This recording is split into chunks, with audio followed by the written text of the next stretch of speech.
All right, guys, thanks for that carrier update. Let's move into Truck Tech with Alan Adler. Alan, thanks so much for joining us this morning. And wow, Trevor Milton is back in the news just a little bit here for Nikola. Let's start with that. But first off, good morning.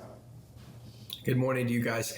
Yeah, I didn't hear from Trevor yesterday. I didn't really expect to either. However, the arbitration panel in New York that has been considering Nikola's request to get money from Trevor to pay both an SEC fine, some legal fees that are still pending.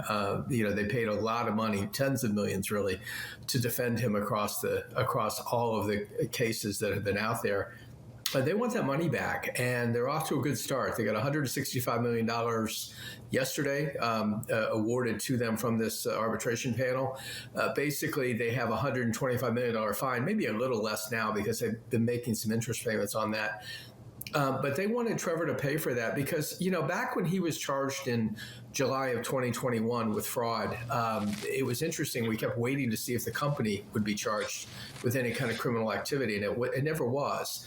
And but the SEC fined the company anyway, and I think the fact that there were no criminal charges against Nikola gave the company sort of the gumption to go ahead and say, look, we want to get this money back. And they said almost immediately that they were going to, go after Trevor to get it.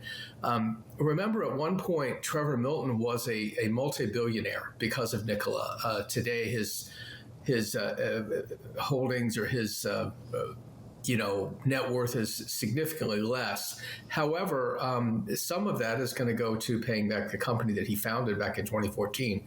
So we will see what else Nikola tries to do. But, the people who testified in the arbitration were very similar to the prosecution witnesses in Milton's criminal trial last October. And, so the findings, I guess you'd have to say, are probably not too surprising, but it is a rare bit of good news for Nikola. And Alan, as you mentioned at one point, Milton being a multi-billionaire, especially when the company was doing much better, especially with their stock price. Now, when you're looking at a much different story, does Milton have any defense of just saying, hey, you know what, you can't get anything else out of me because I have no more money left? Are there any other moves for him? He cashed out, Anthony, well over probably $200 million in stock, way more than that, actually. I don't even know the total, but there was one point where he cashed out $131 million in a single transaction. So, he at one point owned 26% of the company. In the halcyon days when it was trading at, $60, $70, $90 a share, his net worth approached $4 billion. Obviously, it's way down from there, but he still has something, and he's out on a $100 million bond secured by his $32 million ranch in Utah. His sentencing, by the way, for those 3 fraud charges is next month in New York. But I don't know. I don't know what he could say, what he can't say, but we know what the arbitrator said. So with that, and obviously he did have some degree of shareholder control of the company. Does he still have any say as to what goes on? He's skinned back so much of his holdings, Bill. It's down to around 8%, probably a little less now because of the authorization of new shares. So, he's been diluted heavily. That was the one time over the last 3 years, really, that he spoke out when he said, this should not happen. And then he said nothing more. But, he voted against it when it came up this year. They've actually increased the number of authorized shares twice, last year and this year. And as we mentioned earlier, they're having to use some of that ability to issue new shares now to cover the cost of this very expensive electric truck recall they have. So to say, this is one day of some pretty good news, but we'll have to see what happens going forward.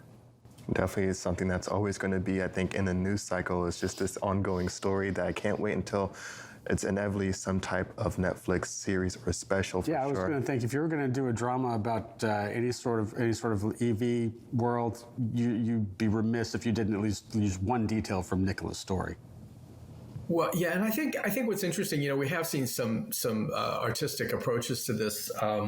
One of them, I think, was actually CNBC did one, and it focused on some of the older stuff. But there's been so much that's happened over the last 2 or 3 years that goes way beyond the original stuff. That it's a fascinating story. It really is. So we want to talk about truck tech though, because that's what I'm really here for. Go right ahead. And, Thank you. Thanks. I'm going to do that. This afternoon on the show, on the podcast, we've got Nikki Okuk, who is the director of CalStart. CalStart administers the California HVIP money. I won't give you the long spell out version, but basically it's incentives to buy electric trucks.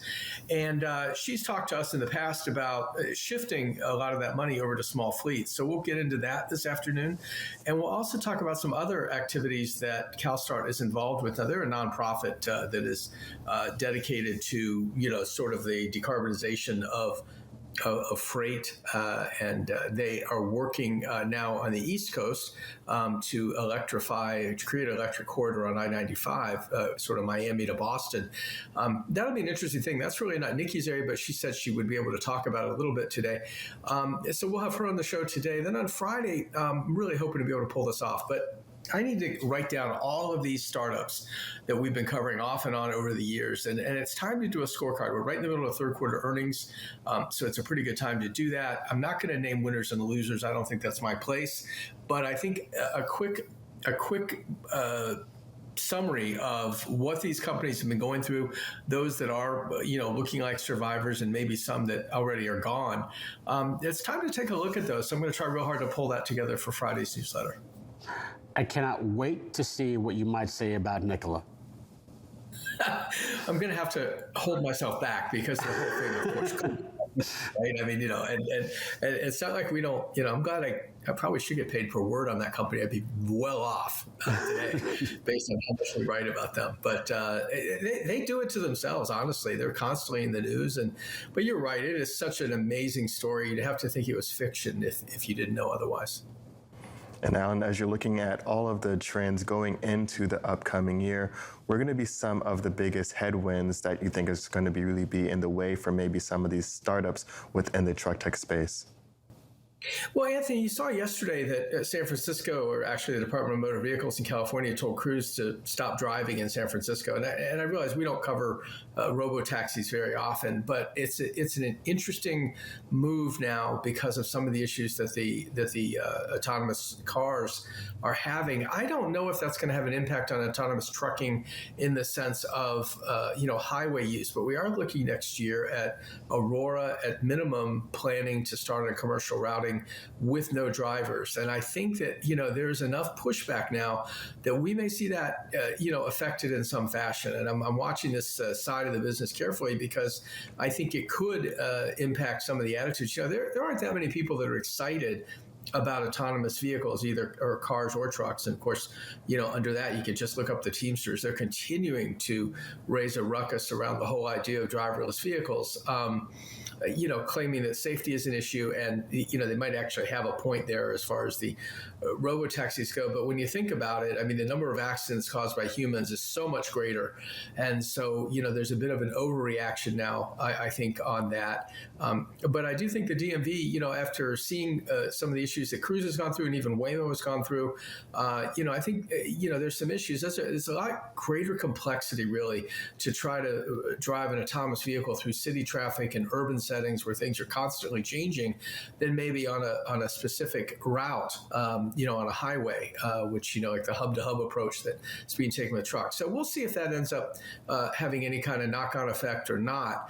I think we also have to watch for a slowdown in general. I also cover the equipment space, from trucking and trailers with the OEMs. And I think you're going to see a slowdown a little bit anyway. Certainly didn't see that with PACCAR yesterday. I mean, their earnings, were terrific. And the reaction to them, I think the stock was up 4.5% yesterday. There are going to be outliers, but it does look like we're heading into a bit of a slower environment, and that'll have some impact as well. I think electrification, probably will continue apace.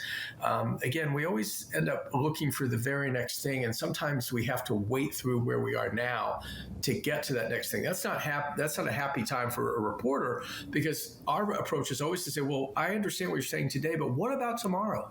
And I just don't think we can always know. Some of these things are playing out. I think we are seeing, more electrification now, especially at the medium duty space. Class 8 trucks, it's going to be a little bit until we get real penetration. That so-called hockey stick is coming probably in 2 or 3 years. Okay. Well, obviously, you got the show coming up a little bit later on today, Truck Tech, and of course, the newsletter coming out on Friday. Alan, thanks so much for joining us. Thank you. Again, Wednesdays, 3 p.m. Eastern. Check out Truck Tech with Alan Adler with that great interview he'll have later on today there as well. We'll take a short break, come back with more for It Was Now after this.